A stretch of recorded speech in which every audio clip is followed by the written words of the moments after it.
पूर्वांचल के जो पहले बाहुबली कहे जाते हैं हरशंकर तिवारी के शूटर के रूप में उनकी छवि थी। गतिविधियां साधु की रही, गैंग की रही, as a lieutenant, as a उनके राइट हैंड, वो सारी चीजों में मुख्तार का इन्वॉल्वमेंट होता गया। कहाँ से गोली चली, किसने मारी, किसी ने देखा नहीं, लेकिन गोली लगी और वो इतना सधा निशानेबाज पूर्वांचल में मुख्तार के अलावा कोई नहीं था। तो दो गैंग लीडर हो गए, उधर की कमान मुख्तार के हाथ में आ गई, इधर कमान ब्रजेश के हाथ में आ गई। फिर ब्रजेश अगले 30 सालों तक पुलिस को मिले भी नहीं है। पॉलिटिकली मुख्तार को ज्यादा स्ट्रांग माना जाता रहा क्योंकि उनके परिवार का एक पॉलिटिकल बैकग्राउंड रहा।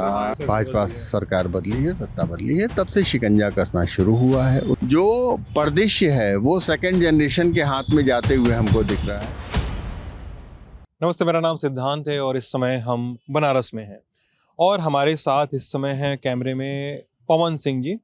पवन एक पत्रकार हैं, क्राइम पत्रकार रहे हैं लंबे समय तक। इस बेल्ट में, पूर्वांचल में क्या होता रहा, कैसे होता रहा, राजनीति और क्राइम का जो अमलगमेशन है उसका जो अपना समुच्चय है वो कैसे काम करता है, मुख्तार अंसारी की कहानी क्या है, अदावत के क्या किस्से हैं, इस पर हम पवन जी से बातचीत करेंगे, सवाल पूछेंगे और उसको पूरे प्रोग्रेशन को समझने की कोशिश करेंगे। पवन जी, बात करने के लिए बहुत बहुत शुक्रिया। मैं अभी सबसे अधिक हॉटबेड पे मुद्दा है मुख्तार अंसारी का निधन हुआ है और फिर मुख्तार अंसारी के निधन के बाद उनके परिजनों द्वारा आरोप लगाए गए हैं, इल्ज़ाम लगाए गए हैं कि ब्रजेश सिंह ने, उनके बेटे का मैंने इंटरव्यू लिया, उन्होंने ब्रजेश सिंह का नाम लिया कि उनके बेटे कि ब्रजेश सिंह के कहने पे, त्रिभुवन सिंह के कहने पे ऐसा हुआ है। और जी, कहानी क्या है मुख्तार अंसारी की? जो बचपन की कहानी है, घर की कहानी, वो समझ गए, लेकिन मुख्तार अंसारी की एंट्री सबसे पहले उन जो बदनामी बटोरते हैं, वो जो क्राइम के किस्से बटोरते हैं मुख्तार अंसारी, वो कहाँ से आता है? मुख्तार अंसारी का शुरुआती जो रहा है वो उनका परिवार का एक बैकग्राउंड था, तो उस वजह से पढ़ाई लिखाई उन्होंने की आरंभिक शिक्षा के बाद गाजीपुर में की और गाजीपुर पीजी कॉलेज में वो उस ज़माने में अपराधी से ज़्यादा कद लंबा चौड़ा था, क्रिकेट अच्छा खेलते थे, क्रिकेट के प्लेयर के रूप में उनकी एक छवि थी। और पीजी करने के, ग्रेजुएशन के बाद पीजी के दौरान जो है वो छोटी मोटी चीज़ों में इन्वॉल्व, मतलब कि वो क्राइम संबंधित नहीं थी लेकिन छोटे मोटे जो एके ठेके होते हैं उसमें थोड़ा बहुत इन्वॉल्व रहते थे। उनकी दोस्ती थी साधु सिंह से। साधु सिंह उनके बहुत अनन्य और करीबी मित्रों में थे। साधु सिंह के भाई मखनू सिंह जो हैं वो शूटर थे और पूर्वांचल के जो पहले बाहुबली कहे जाते हैं हरशंकर तिवारी के शूटर के रूप में उनकी छवि थी।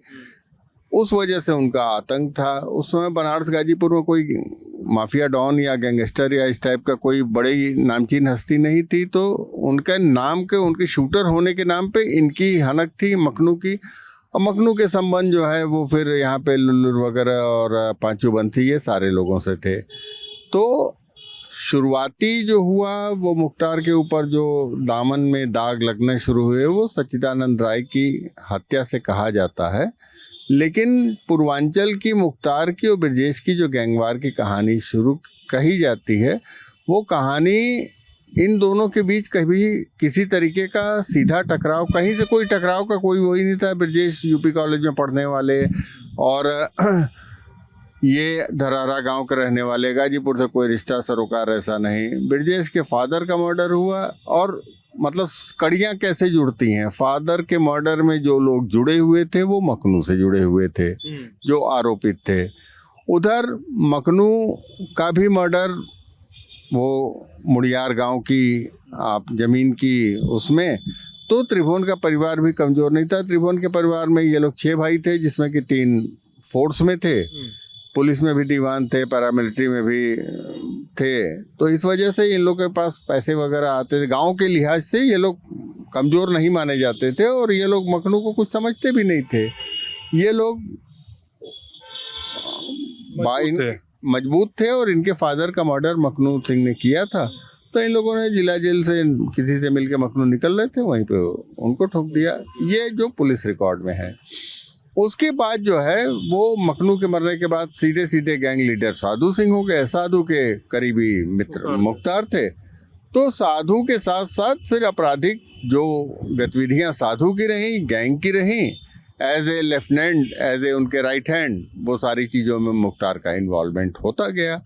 और मुख्तार के संग ये चीज़ें थी कि मुख्तार जो है वो एक अच्छे शूटर थे, तो इनके शूट का जो इनके उसका वो गोली चलाने का, अचूक निशानेबाजी का, ये कहा जाता है कि जो इस गैंग के डॉन थे, बॉस थे साहेब सिंह, दूसरे गैंग के, त्रिभुवन वाली गैंग के। तो साहेब सिंह भी ब्लैक प्रमुखी का चुनाव लड़ने के लिए पुराने मुकदमे में सरेंडर करके वो अपना जेल गए थे, और जेल से कचहरी से चौकाघाट जेल से यहाँ पेशी पे आए, और पेशी पे आए तो एक गोली लगी प्रिजन वैन से उतरते समय। कहाँ से गोली चली, किसने मारी, किसी ने देखा नहीं, लेकिन गोली लगी। और वो कहाँ लगी वो गोली? कनपटी पे लगी, दूर से चली हुई गोली, प्रिजन वैन से आदमी उतर रहा है और वो मर गया। कनपटी पे लगी। तो ये सिंगल शॉट वाला। और इसी तरीके से त्रिभुवन के भाई का जो मर्डर हुआ था राजेंद्र सिंह का, Rajendra Singh traffic police line के दीवान थे, गणना हो रही थी और रोड से कम 50 मीटर से ज़्यादा की दूरी थी, वो बाहर मतलब अपने ऑफिस के बाहर खड़े थे, गोली चली है और राजेंद्र सिंह गिरे हैं, मर गए हैं। किसका नाम आता है इन मर्डर्स में, किसका नाम लिया जाता है? मतलब सीधे सीधे मुख्तार के ऊपर आरोप लगे। राजेंद्र सिंह की हत्या में तो वो नामजद भी थे। तो गोली चलाने पे कि साजिश रचने पे? गोली चलाने में। तो राजेंद्र दीवान की जो दीवान हत्याकांड कहा जाता है, राजेंद्र सिंह दीवान की जो हत्या हुई थी, साहेब सिंह वाले में तो हमको नहीं लगता है कि उसमें सीधे तौर पे मुख्तार का, लेकिन कहा जाता था कि इतना शार्प निशानेबाज, इतना सधा निशानेबाज पूर्वांचल में मुख्तार के अलावा कोई नहीं था।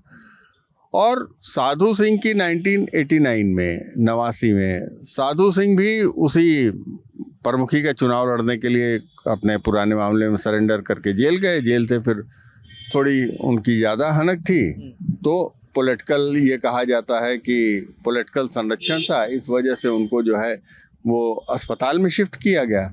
और अस्पताल में जब शिफ्ट किया गया तो उस समय उनका मर्डर हुआ, अस्पताल में पुलिस कस्टडी में मर्डर हुआ था। और उसी रात को 12-1 बजे उनका मर्डर हुआ होगा। फिर वहाँ से जो टीम होती है शूटर्स की, वो आती है मुड़ियार गांव में, उनके भाई का मर्डर करती है और फिर निकल जाती है उसी रात में सेम। तो ये जो घटनाएं थी, अब इसमें ये हुआ कि साधु भी मर गए, इधर साहिब भी मर गए, तो 2 गैंग लीडर हो गए। उधर की कमान मुख्तार के हाथ में आ गई, इधर कमान ब्रजेश के हाथ में आ गई। इसके पहले दोनों एक दूसरे के लोगों को ठोक रहे थे। उससे पहले जो लोगों को ठोकने का सिलसिला, ब्रजेश जो है वो 86 वगैरह में जमानत पे छूटे हैं। सिकरौरा एक कांड हुआ था, उस कांड में ये अरेस्ट हुए थे, छूटे हैं।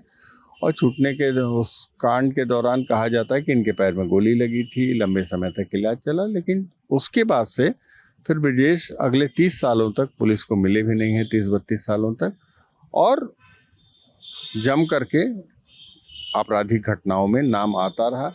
मुख्तार अंसारी का नाम उसके बाद, जो साधु सिंह की हत्या के बाद, जो ये बदला लेने के लिए कहा जाता है कि अवधेश राय की हत्या कराई गई। अवधेश राय की हत्या में नाम, अवधेश राय का नाम साधु सिंह की हत्या में आता था। हाँ, मतलब वो साधु सिंह की हत्या क्या, वो उस गिरोह के शरणदाता, संरक्षणदाता, उनके सिंपैथाइजर ये माने जाते थे। इस वजह से चंदासी कोयला मंडी का भी वो था खींचतान की पैसे का। उस जमाने में माफिया को कमाने के लिए बहुत से ज़्यादा जगहें नहीं होती थी।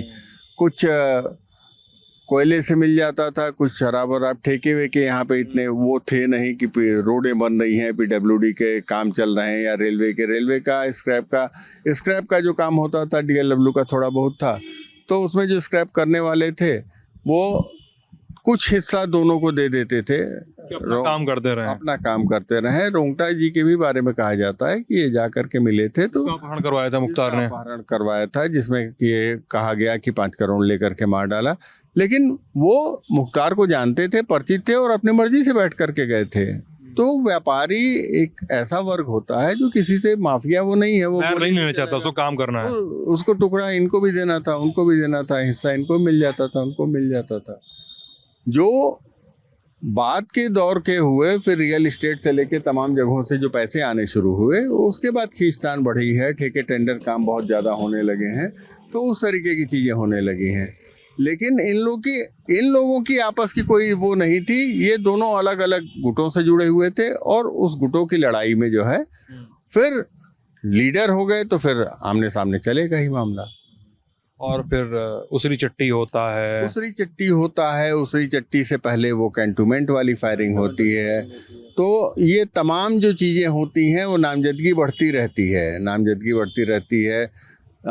ये भी जो रुंगटा जी वाला केस था, तो रुंगटा जी वाले केस में क्या पुलिस ने थोड़ी, वो तो सीबीआई का वो मामला चल रहा था। सीबीआई की ओर से सारे समन वारंट जो होते हैं वो होते हैं। उसमें मुख्तार की फिर वही नाटकीय ढंग से गिरफ्तारी होती है, दूसरे मामले में गिरफ्तारी होती है, फिर इस मामले में भी, और सीबीआई से वो छूट जाते हैं। सीबीआई के कृष्णानंद हत्याकांड का मामला भी सीबीआई ने जांच किया था। हत्याकांड जिस पे मुख्तार पर आरोप लगे थे, मुख्तार नामजद भी हुए थे। और रुंगटा वाला भी वो विश्व हिंदू परिषद के अंतर्राष्ट्रीय कोषाध्यक्ष थे। तो वहाँ पे भी दोनों सीबीआई के जो मामले रहे हैं उसमें मुख्तार हमेशा बेदाग बरी हो गए थे। सीबीआई के मामले हमेशा बेदाग बरी हुए, क्योंकि गवाह हुआ पलट जाते थे। गवाह पलटने से लेकर के और जो चीज़ें रहती थी वो प्रॉपर इन्वेस्टिगेशन हुई या नहीं हुई।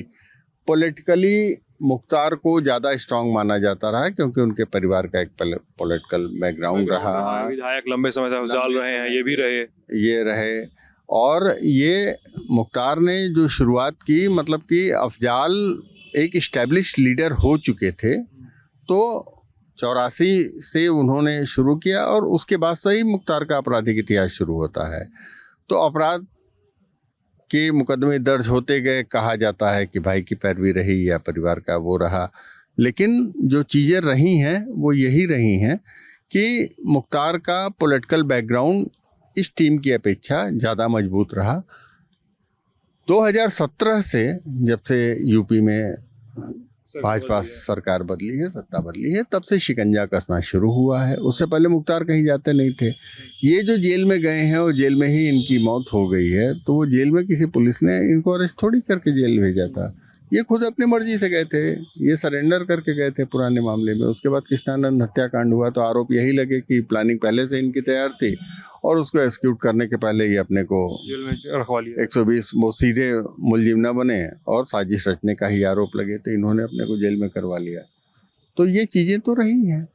पवन जी, हम लोग अभी 2024 में खड़े हैं, लोकसभा चुनाव होने वाला है। मुख्तार अंसारी और ब्रजेश सिंह की अदावत जो है, उनके बीच की दुश्मनी जो है, वो अभी किस हाल में सुनाई देती है आपको? किस हाल में सुनाई देती है? अंदर खाने की चर्चाएं क्या हैं? जो चीज़ें रिपोर्ट नहीं होती हैं, ऐसे ही हैं बस उड़ती उड़ती अफवाहों की तरह।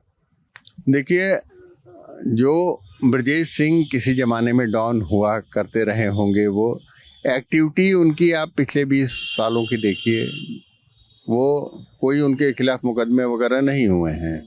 उसरी चट्टी में उनका नाम डाला गया और वो भी मतलब कि उसरी चट्टी के बाद, और वो जो कैंटोनमेंट वाला बाकी शुरू होनी थी, बाकी किसी मामले में उनका नाम आया नहीं, इन्वॉल्वमेंट नहीं आया है। जैसे मुख्तार के ऊपर है आरोप, तो मुख्तार का सीधे सीधे जो इन्वॉल्वमेंट या कृष्णानंद से लेकर के मन्ना सिंह, वो लगातार घटनाओं में आता रहा।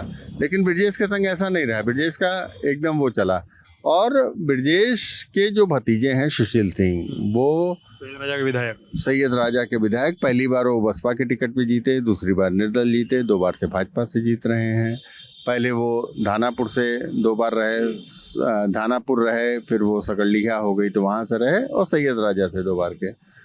सुशील के थोड़े बहुत केसेस हो सकते हैं, लेकिन ऐसा कोई मतलब कि क्रिमिनल बैकग्राउंड नहीं रहा है, और आरोप तक ही उनके ऊपर मामला रहा है, सीधे इन्वॉल्वमेंट का नहीं रहा है। ब्रजेश के साथ इन्वॉल्वमेंट के मामले जुड़े हुए हैं, मुख्तार के साथ सीधे सीधे इन्वॉल्वमेंट वाले मामले रहे। तो जो परिदृश्य है वो सेकंड जनरेशन के हाथ में जाते हुए हमको दिख रहा है। इधर से जो है वो सुशील पॉलिटिकली काफ़ी साउंड हैं, मजबूत हैं, पैरवी से वो आरोप जो लगते हैं वो इसी चीज़ को लेकर के लगते हैं कि वो ब्रजेश को लेकर के वो कहते ज़रूर हैं, लेकिन ब्रजेश की मूवमेंट भी जो है बड़ी लिमिटेड मूवमेंट, और वो जब से वो जमानत पे छूटे वगैरह हैं तब से बहुत ज़्यादा वो पॉलिटिकली एक्टिव भी नहीं रहे हैं। और पिछला बार जो एमएलसी वाला चुनाव था, इससे पहले ब्रजेश खुद एमएलसी थे, लेकिन इस बार वो पर्चा खरीद करके भी नहीं भरे हैं। उनकी पत्नी को वो कर दिया गया, तो कहीं ना कहीं से शासन सत्ता का ये माना जाता है कि इशारा होगा कि आप सीधे किसी एक्टिविटी में इन्वॉल्वमेंट में नहीं रहेंगे, तो उसी हिसाब से उनकी हरकतें भी दिखती हैं कि वो सीमित रहें। कि आखिरी सवाल मान के चलिए कि हम लोग ये भी किस्से सुनते रहे एक समय तक, अब तस्वीरें अलग आती हैं कि ब्रजेश सिंह में और सुशील सिंह में एक समय दोनों में नहीं बनती थी, एक ही घर के हैं दोनों, बीच में दोनों की नहीं बनती थी। फिर अब तस्वीरें साथ में आने लगी हैं, सुशील सिंह की, ब्रजेश सिंह की, एक मंच पे और आयोजनों में साथ में तस्वीरें आने लगी हैं।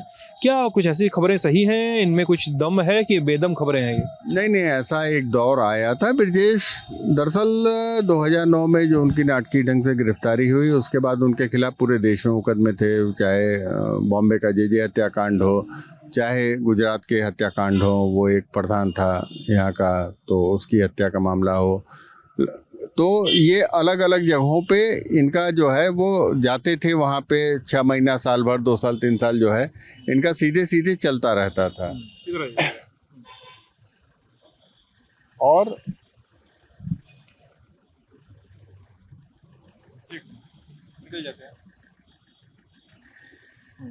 इनका सीधे सीधे चलता रहता था। इनका सीधे सीधे ये चलता रहता था कि एक प्रदेश में पड़े हैं तो 2 साल 3 साल काट रहे हैं। सुशील सिंह जहाँ पे ब्रजेश सिंह रह रहे हैं वहीं पे रहते थे, और उनके जो मतलब कि ब्रजेश के बड़े भाई थे चुलबुल जी ने वो, फिर अन्नपूर्णा जी वहाँ रहने लगी, तो खटपट की कुछ चीज़ें रहीं, और ये सिर्फ घर के अंदर तक नहीं रहीं, बाहर सतह पे ही आई। और एक बार मतलब कि ब्रजेश जी के करीबी अजय खलनायक हैं, अजय खलनायक के ऊपर गोली चली, तो तत्कालीन एसएसपी ने मतलब कि ये दावा किया था कि कहीं न कहीं से इशारों में ये वो था कि इन्वॉल्वमेंट सुशील का हो सकता है। हाँ, हो सकता है। वो तो एसटीएफ ने फिर वो उस टीम को पकड़ा, जो लोग थे वो पकड़े गए, बरामदगियाँ हुई, तो वो, वरना तो इशारों में वो आरोप प्रत्यारोप खुल करके चलते थे। ब्रजेश के छूटने के पहले से मुझे लगता है कि 2016 वगैरह से ब्रजेश का जब चुनाव हुआ था, तो दोनों चाचा भतीजे का कैंपेनिंग अलग अलग तरीके से चलता था, और ब्रजेश हार गए थे, सुशील जीत गए थे, तो खुल करके जश्न भले न मनाया गया हो, लेकिन अंदर खाने में ये था कि सुशील का जो है वो सहयोग नहीं मिला था, सहयोग नहीं मिला, ऐसी चर्चाएं आई। बाद में उस चुनाव के, हमको लगता है कि 2016 वाला जो एमएलसी का चुनाव लड़ा था ब्रजेश ने, वहाँ से ब्रजेश ऐसा महसूस होता है, कहा जाता है कि उनको लगा कि हम भीतर हैं, और बाहर का जो ये मैनेजमेंट का काम है, लाइजनिंग का काम है, जो दूसरे लोग हैं उनसे सुशील ज़्यादा बेहतर होंगे, तो सुशील को वो कमान सौंपी गई, और सुशील उस पर खरे उतरे। तो तब से फिर वो परिदृश्य बदला। अभी भी बहुत चीज़ें मतलब कि वो दिखती फोटोग्राफ हो, लेकिन रहना वो सब सारी चीज़ें अलग ही रहती हैं, लेकिन अब वो झलकता नहीं है, वो जुबान पे नहीं आता है, वो दिखती है लोगों को। रिश्तों में नज़दीकियाँ दिखती हैं, और दुश्मन तो दोनों को, सुशील के लिए क्या, सुशील को मुख्तार अपना करीबी थोड़ी मान के चलते थे, मुख्तार के टारगेट पे सुशील भी उतना ही हमले भी करवाए। मेरे इंटरव्यू में सुशील ने कहा था कि उन्होंने हमले करवाए। वो जो पारिवारिक दुश्मनी है वो तो रहेगी, अंदरूनी तौर पे जो है वो अब स्थितियां काफ़ी कुछ सामान्य हैं।